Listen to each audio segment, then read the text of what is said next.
नमस्ते जी, मैं हूं आशुतोष। आप देख रहे हैं डायनामिक इम्पल्शन। चर्चा होगी 23 जुलाई 2026 के करंट अफेयर्स की। रोज सुबह 6 बजे हमारे वीडियोस लाइव होते हैं। एक बार फिर आपके पास ला रहे हैं पूरे दिन की ताज़ा खबरें।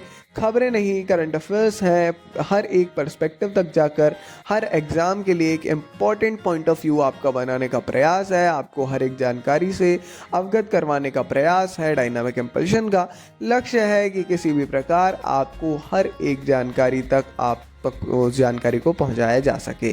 पहली जानकारी, भारत का पहला एआई संचालित पक्षी अभयारण्य महाराष्ट्र में आ रहा है। जी हाँ, महाराष्ट्र सरकार थाने में एक हमारी आप कह सकते हैं एक ऑलरेडी अभयारण्य है, क्रीक फ्लैमिंगो अभयारण्य है ना। ये सेंचुरी है एक। इसमें भारत का पहला एआई संचालित पक्षी अभयारण्य भी होने जा रहा है। बर्ड सेंचुरी खोलने जा रहा है ऐसा महाराष्ट्र शासन है ना। ये वन्यजीव संरक्षण में एआई कृत्रिम बुद्धिमत्ता आर्टिफिशियल इंटेलिजेंस के समावेशन की दिशा में एक महत्वपूर्ण कदम होगा। महाराष्ट्र सरकार ने 45 करोड़ रुपए की लागत से बनने वाले इस इको नेचर पार्क को मंजूरी दे दी है, जहां एआई पर आधारित पहला पक्षी पहचान और निगरानी केंद्र स्थापित किया जाएगा। इस परियोजना का उद्देश्य वैज्ञानिक पक्षी संरक्षण को आधुनिक बनाना और पर्यावरण पर्यटन को बढ़ावा देना है। थोड़ा सा इसके बारे में अगर जाने कि ये क्या है, TCFS ठाणे क्रीक फ्लैमिंगो अभयारण्य, ये महाराष्ट्र में मुंबई और नवी मुंबई शहरों के पूर्वी समुद्री तट पर स्थित है। 2015-16 में एक संरक्षित अभयारण्य घोषित किया गया था और भारत का पहला फ्लेमिंगो अभयारण्य है। साथ ही यह देश में सबसे महत्वपूर्ण तटीय आर्द्र भूमि में से एक है। बड़ी ज़रूरी जानकारी है, एक इम्पोर्टेंट जानकारी है ना, तो इसके बारे में ज़रूर पढ़िएगा। बढ़ते हैं आगे, देखते हैं अगली जानकारी। हाल ही में दक्षिणी नौसेना कमान कोच्चि में ऑपरेशन सदर्न रेडिनेस 26-2 का शुभारंभ हुआ। भारतीय नौसेना ने कोच्चि स्थित दक्षिणी नौसेना कमान में 4 दिवसीय बहुराष्ट्रीय समुद्री सुरक्षा प्रशिक्षण अभ्यास ऑपरेशन सदर्न रेडिनेस 26-2 का शुभारंभ किया है। भारतीय नौसेना संयुक्त समुद्री बलों के सहयोग से संयुक्त कार्य बल 154 के साथ मिलकर इस अभ्यास का संचालन कर रही है। इस अभ्यास में 26 देशों के कुल 254 प्रतिनिधि भाग लेंगे, जिन्हें 74 प्रशिक्षकों, 4 अंतर्राष्ट्रीय संगठनों के प्रतिनिधियों और विषय विशेषज्ञों का सहयोग प्राप्त होगा। ये पहली बार है जब भारत में ऑपरेशन सदर्न रेडिनेस का आयोजन किया जा रहा है, जो क्षेत्रीय और वैश्विक स्तर पर समुद्री सुरक्षा सहयोग को मजबूत करने के प्रति देश की प्रतिबद्धता को दर्शाता है। कहीं ना कहीं ये एक ज़रूरी ऑपरेशन है, कोच्चि में हो रहा है। ये दक्षिणी नौसेना के आप कह सकते हैं वो होस्ट है ना, मेज़बानी कर रही है दक्षिणी नौसेना। तो एक बहुराष्ट्रीय अभ्यास है, नाम ध्यान रखना है, ऑपरेशन सदर्न रेडिनेस 26-2। ठीक है, तो बाकी चीज़ें अपने आप याद हो जाएंगी। हाँ, संयुक्त अभ्यास जितने भी हैं, सैन्य अभ्यास है ना, उनके बारे में ना एक लिस्ट ज़रूर बना सकते हैं आप, वो बहुत हेल्प करती है कहीं ना कहीं। चलिए बढ़ते हैं आगे। मध्य प्रदेश UCC विधेयक 2026 एक बड़ी जानकारी है।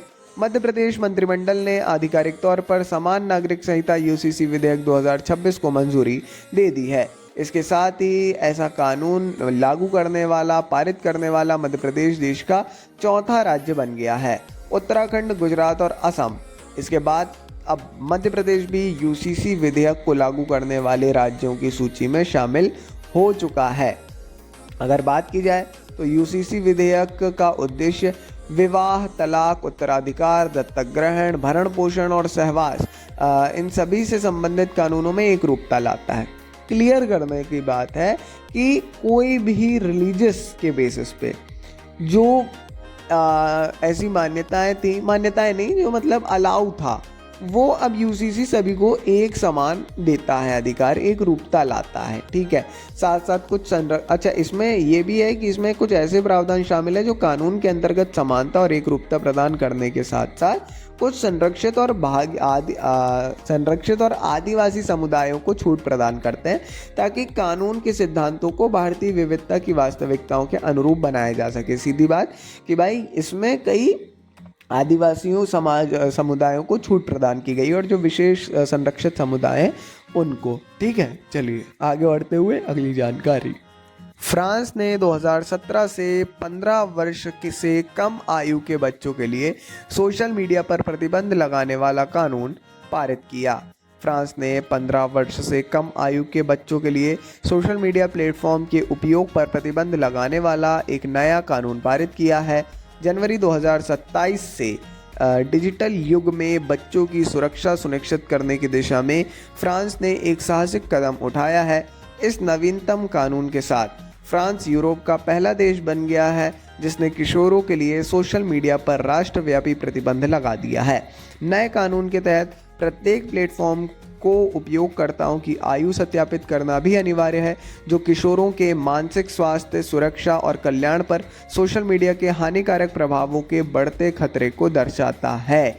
ज़रूरी जानकारी, एक इम्पोर्टेंट जानकारी क्या है कि भाई ये दिखा रहा है कि किस प्रकार से पूरे वैश्विक स्तर पर सोशल मीडिया पे कंट्रोल किया जा रहा है। अभी इंडिया में कुछ ऐसे हमको देखने को मिल रहा है कि गवर्नमेंट पूछ रही है कि बच्चे के द्वारा कौन कौन सा सोशल मीडिया यूज़ किया जा रहा है। उनके स्कूल्स में से गूगल फॉर्म्स देखने को मिल रहे हैं जो भेजे जा रहे हैं।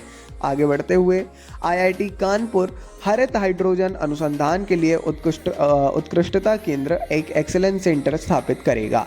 IIT कानपुर ने हरित हाइड्रोजन के लिए एक उत्कृष्टता केंद्र स्थापित करने की योजना बनाई है, जो भारत के स्वच्छ ऊर्जा अनुसंधान क्षेत्र को मजबूत करने की दिशा में एक महत्वपूर्ण कदम है। यह परियोजना उत्तर प्रदेश हरित हाइड्रोजन नीति 2024 के अंतर्गत स्वीकृत की गई है और इसका उद्देश्य हाइड्रोजन के उत्पादन, भंडारण, उपयोग और प्रणाली एकीकरण से संबंधित प्रौद्योगिकियों को आगे बढ़ाना है।